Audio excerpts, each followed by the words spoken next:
Another perfect recipe, it's a no fail for sure, fail proof recipe. You know my recipes are always the same. Keep watching.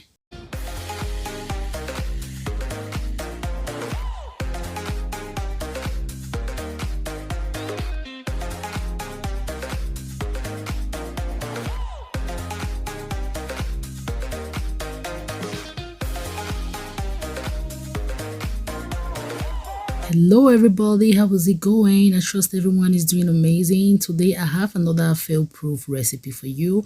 I will be showing you how to make super soft and fluffy donuts. You don't need a mixer, you don't need a donut cutter. If you're new here, a very big welcome to you. Please take a moment to hit the subscribe button, and trust me, you're gonna love every recipe I drop on here. To start off with our ingredients, here we have some warm milk. I will add in some yeast to it, but guys, please check the description box because I'll put the exact measurements of everything. So put the yeast inside and mix. Guys, you always have to use warm milk because warm milk activates yeast. I will add in 1 egg into that mixture and mix until perfectly combined. For my dry ingredients here, I have some all-purpose flour, adding sugar and salt. Also, for extra flavor, I will be using nutmeg also. But if you don't want to use nutmeg, you can skip and use vanilla extract. So mix the dry ingredients. The second thing you have to do is to combine both the dry and the wet ingredients together. So guys, in this recipe, like I said before, you don't need a mixer. You have to mix with your hands, and it's not a difficult process. It's very easy.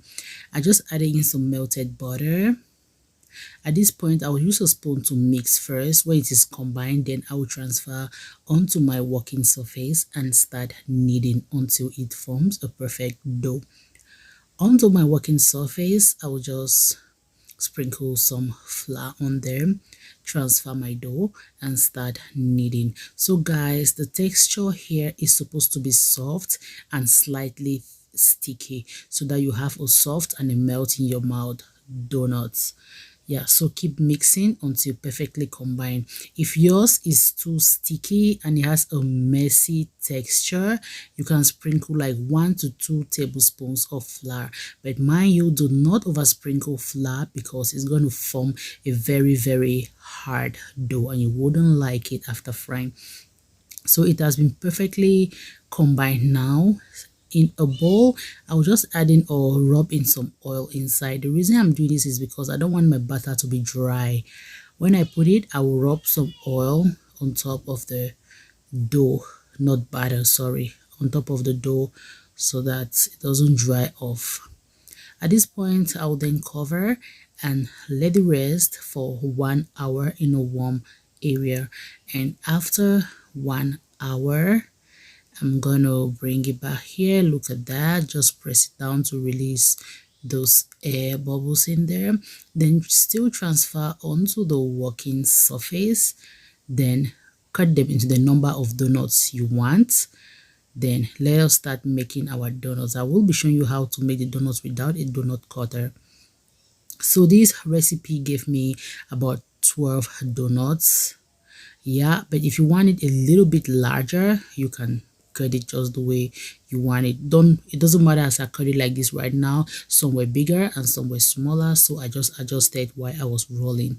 So roll it inwards so that it is perfectly smooth. Then you finally smoothen it on the working surface.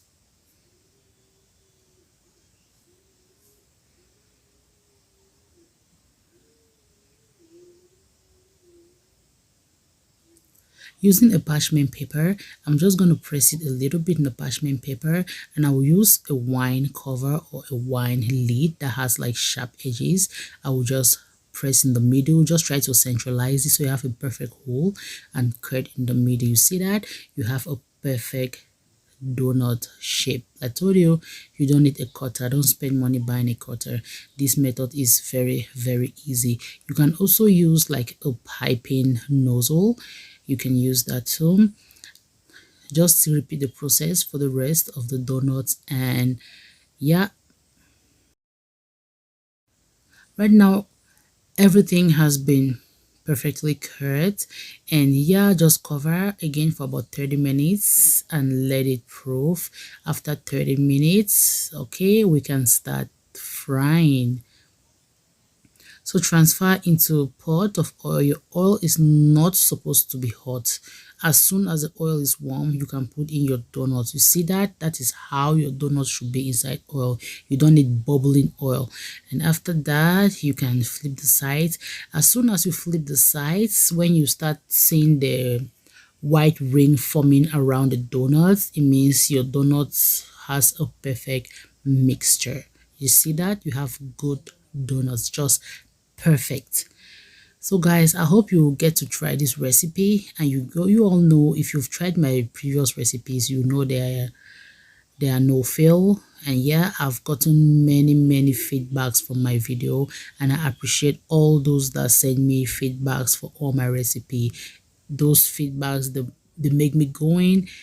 They are encouraging. In fact, you guys are the best. So guys, this is how our donut turned out. This donut was so good. It was super soft and it melts in your mouth.